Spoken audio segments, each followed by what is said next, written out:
बांग्लादेश में एक और हिंदू युवक का मर्डर, 29 साल के अमृत मंडल की पीट कर हत्या। बुधवार रात 11 बजे राजबाड़ी जिले के होसेन डांगा गांव में हुई वारदात। भीड़ ने जबरन वसूली का आरोप लगाकर हत्या की।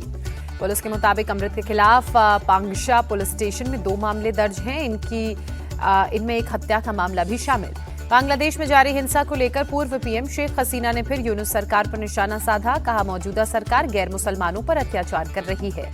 दबाव में आई बांग्लादेश की यूनुस सरकार चटगांव में हिंदुओं के घरों में आग लगाने वालों की पहचान बताने में इनाम देने की घोषणा की।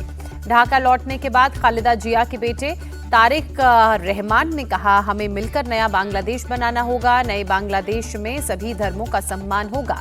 देश के भविष्य के लिए प्लान करने की जरूरत है। बांग्लादेश में हिंदुओं की मॉब लिंचिंग पर बीजेपी सख्त हुई। कोलकाता में आज बीजेपी नेताओं का डेलीगेशन बांग्लादेश हाई कमीशन जाएगा। एंट्री नहीं मिलने पर प्रदर्शन का ऐलान। शुभेंदु अधिकारी ने बांग्लादेश में मारे गए हिंदू दीपू चंद्र दास के पिता से बात की। 18 दिसंबर को कट्टरपंथियों ने पीट कर हत्या की थी। बांग्लादेश में हिंदुओं पर हो रहे हमले के खिलाफ भारत में आक्रोश। विश्व हिंदू परिषद और बजरंग दल के कार्यकर्ताओं ने पुरी में यूनुस सरकार के खिलाफ प्रदर्शन किया। बांग्लादेश में हिंदुओं पर हो रहे अत्याचार के खिलाफ लखनऊ में भी प्रदर्शन हुआ। विश्व हिंदू रक्षा परिषद ने बांग्लादेश के राष्ट्रपति का पुतला फूंका। बांग्लादेश में हिंदुओं पर हो रहे अत्याचार से भड़के बाबा बागेश्वर देश के हिंदुओं को एकजुट होने के लिए कहा। पीएम मोदी आज वीर बाल दिवस के कार्यक्रम में शामिल होंगे। दिल्ली के भारत मंडपम में कार्यक्रम का आयोजन होगा। राष्ट्रपति द्रौपदी मुर्मू प्रधानमंत्री राष्ट्रीय बाल पुरस्कार प्रदान करेंगी। महिला एवं बाल विकास मंत्रालय राष्ट्रीय स्तर पर मना रहा है वीर बाल दिवस। लखनऊ में भी वीर बाल दिवस के उपलक्ष्य में कार्यक्रम का आयोजन। सीएम योगी कार्यक्रम में होंगे शामिल। पूर्व पीएम अटल बिहारी वाजपेयी की जयंती पर लखनऊ पहुंचे प्रधानमंत्री मोदी। राष्ट्र प्रेरणा स्थल का लोकार्पण किया। अटल जी की 65 फुट ऊंची प्रतिमा का अनावरण भी किया। अटल जी की प्रतिमा के साथ दीनदयाल उपाध्याय और श्यामा प्रसाद मुखर्जी की प्रतिमा का भी अनावरण हुआ। लखनऊ में वसंत कुंज में 65 एकड़ में फैला है राष्ट्रीय प्रेरणा स्थल। राष्ट्रीय प्रेरणा स्थल के लोकार्पण के बाद पीएम मोदी ने कहा, लखनऊ की धरती नई प्रेरणा की साक्षी बन रही है। अटल जी ने भारत की गौरव और अस्मिता की रक्षा की। प्रधानमंत्री मोदी ने कहा, हमारा हर पल हर कदम राष्ट्र निर्माण को समर्पित है। सबके प्रयास से ही विकसित भारत का संकल्प सिद्ध होगा। प्रधानमंत्री ने कहा, पिछले 10 सालों में करोड़ों लोग गरीबी से निकले। हमारी सरकार ने पीछे छूटे लोगों को प्राथमिकता दी। हर व्यक्ति तक विकास पहुंचाना ही लोकतंत्र है। प्रधानमंत्री का इशारों में विपक्ष पर निशाना और नसीहत। कहा, बिना भेदभाव के काम करना ही सच्चा सेक्युलरिज्म है। पंडित दीनदयाल उपाध्याय का अंत्योदय का सपना मेरा संकल्प है। प्रधानमंत्री ने कहा, नीति और नियत सही हो तो कुछ भी संभव। हमने अनुच्छेद 370 की दीवार गिराई। आज भारत का संविधान जम्मू कश्मीर में भी लागू। गांधी परिवार पर प्रधानमंत्री का हमला। कहा, पहले एक ही परिवार के नाम पर योजनाएं होती थी, आज हर महान विभूति का सम्मान होता है। परिवारवाद पर प्रधानमंत्री मोदी ने कांग्रेस और सपा को घेरा। कहा, परिवारवादी लोगों ने राजनीतिक छुआछूत को जन्म दिया। इन लोगों ने अंबेडकर की विरासत पर चोट की। गृहमंत्री अमित शाह ने कहा, अटल जी ने जो बोला वो करके दिखाया। उन्होंने हमेशा सार्वजनिक जीवन में शुचिता और पारदर्शिता को महत्व दिया। दिल्ली में अटल जी के जीवन और विरासत पर प्रदर्शनी का आयोजन। बीजेपी के राष्ट्रीय कार्यकारी अध्यक्ष नितिन नवीन ने एग्जीबिशन का उद्घाटन किया। यूपी बीजेपी के अध्यक्ष पंकज चौधरी ब्राह्मण समाज के विधायकों की मीटिंग को लेकर सख्त हुए। किसी तरह की नकारात्मक राजनीति का शिकार नहीं होने के लिए कहा। जनशक्ति जनता दल के नेता तेज प्रताप यादव ने अपनी ही पार्टी के प्रवक्ता के खिलाफ पुलिस में शिकायत दर्ज कराई। जान से मारने की धमकी देने का आरोप लगाया। उपेंद्र कुशवाहा के भोज में आरएलएम के 4 में से 3 विधायक नहीं पहुंचे। पार्टी में बगावत की अटकलें फिर से तेज हुई। उपेंद्र कुशवाहा के भोज से विधायकों के गायब रहने और नितिन नवीन से मुलाकात कर पार्टी की सफाई। कहा, शिष्टाचार भेंट थी। व्यस्तता के कारण टीम की पार्टी में कुछ लोग नहीं पहुंचे। उपेंद्र कुशवाहा के विधायकों की गैर हाजिरी पर आरजेडी ने चुटकी ली। कहा, एनडीए के अंदर सब कुछ ठीक नहीं, बीजेपी विधायकों को तोड़ने में लगी है। जेडीयू ने कहा, यह उपेंद्र कुशवाहा की पार्टी का अंदरूनी मामला है। बीजेपी ने कहा, किसी नेता के साथ शिष्टाचार मुलाकात पर सवाल उठाना बेबुनियाद। बिहार के मंत्री और बीजेपी नेता रामकृपाल यादव का बड़ा दावा। कहा, आरजेडी के 25 के 25 विधायक हमारे संपर्क में हैं, कभी भी बीजेपी में शामिल होने के लिए तैयार है। तेजस्वी यादव पर रामकृपाल का अटैक। कहा, तेजस्वी की पार्टी खत्म हो चुकी है। हार के बाद जनता के बीच जाने में शर्म आ रही है, इसलिए विदेश भाग गए। पटना में अटल जी की जयंती पर क्रिकेट मैच का आयोजन। डिप्टी सीएम विजय सिन्हा और खेल मंत्री श्रेयसी सिंह ने भी हाथ आजमाया। खेल मंत्री की दूसरी ही गेंद पर डिप्टी सीएम क्लीन बोल्ड हुए। मुख्यमंत्री नीतीश कुमार ने संजय गांधी जैविक उद्यान का दौरा किया। वन्य जीवों के उचित रख रखाव को लेकर अधिकारियों को निर्देश दिए। गुजरात विधानसभा के उपाध्यक्ष जेठाभाई भरवाड़ का इस्तीफा, काम के बढ़ते बोझ को इस्तीफे का कारण बताया। प्रदूषण को लेकर अरविंद केजरीवाल को लिखी चिट्ठी पर दिल्ली के एलजी विनय सक्सेना की प्रतिक्रिया, कहा ऐसे और भी लेटर आते रहेंगे, बेफिक्र रहिए। केंद्रीय गृह मंत्री अमित शाह आज एंटी टेरर कॉन्फ्रेंस का उद्घाटन करेंगे। दिल्ली के सुषमा स्वराज भवन में कार्यक्रम का आयोजन होगा। मध्य प्रदेश को गृह मंत्री अमित शाह की बड़ी सौगात, 2 लाख करोड़ की औद्योगिक परियोजनाओं का लोकार्पण और शिलान्यास किया।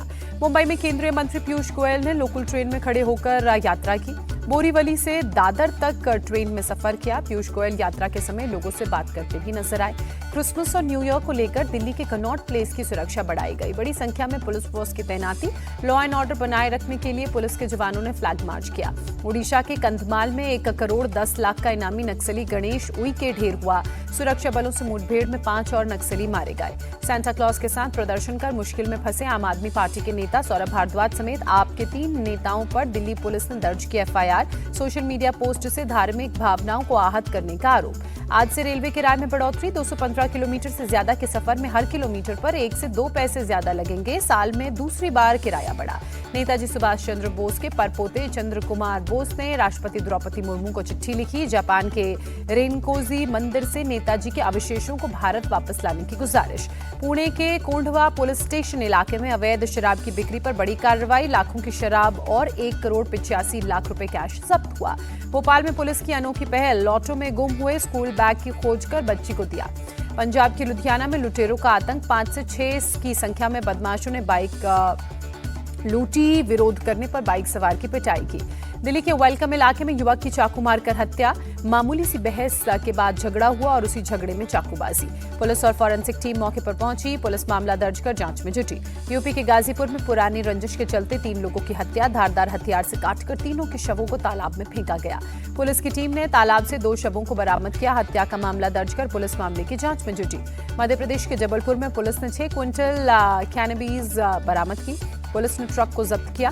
कैनबीज ले जा रहे 2 लोग गिरफ्तार। आरोपी बिना नंबर प्लेट के ट्रक से ले जा रहे थे कैनबिस। पुलिस ने पीछा कर ट्रक को रोका। पुलिस पकड़े गए लोगों से कर रही पूछताछ। यूपी के जौनपुर में बेल बॉन्ड गैंग का भंडाफोड़। पुलिस ने नकली दस्तावेज के साथ 7 लोगों को गिरफ्तार किया। पैसे के लालच में खतरनाक अपराधियों के बनाते थे जमानतदार।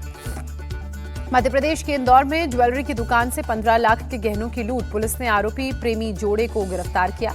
आरोपियों के पास से लूट का सारा माल बरामद। लूट से पहले आरोपियों ने कई दिनों तक की दुकान घेराव की। आर्थिक तंगी की वजह से दोनों ने लूट की योजना बनाई। बिहार के गोपालगंज में 3 शादी करवाने वाले शख्स को गिरफ्तार किया गया। आरोपी ने 3 साल में 3 शादियां की। 2 पत्नियों ने थाने में शिकायत दर्ज कराई। बिहार के समस्तीपुर में बीजेपी बूथ अध्यक्ष रूपक सहनी की हत्या। बाइक सवार बदमाशों ने 5 राउंड फायरिंग कर मौत के घाट उतारा। 2 संदिग्ध हिरासत में लिए। बीजेपी नेता की हत्या के एक ही दिन बाद पुलिस मुख्य आरोपी की गिरफ्त से बाहर। आरोपी की गिरफ्तारी तक परिवार अंतिम संस्कार न करने की जिद में अड़ा। मथुरा में महिला से दुष्कर्म का आरोपी पुलिस एनकाउंटर में गिरफ्तार हुआ। आरोपी ने पुलिस को देखते ही फायरिंग की। पुलिस की जवाबी कार्रवाई में पैर में गोली लगी। बिहार के मुंगेर में नकली सिगरेट फैक्ट्री का पर्दाफाश हुआ। सिगरेट बनाने वाली मशीनों के साथ 4 देसी पिस्टल, 85 लाख कैश जब्त, 2 गिरफ्तार। शिया समुदाय की आस्था से जुड़ा ईरानी नस्ल का बेशकीमती घोड़ा लखनऊ से चोरी। घोड़े को ढूंढने पर 50,000 के इनाम का ऐलान। पुलिस के साथ आम लोग भी तलाश में घोड़े की जुटे। कानपुर में शराब पीने से मना करने पर दुकानदार की पिटाई। दबंगों ने दुकान में तोड़फोड़ की। सीसीटीवी फुटेज के आधार पर पुलिस जांच में जुटी।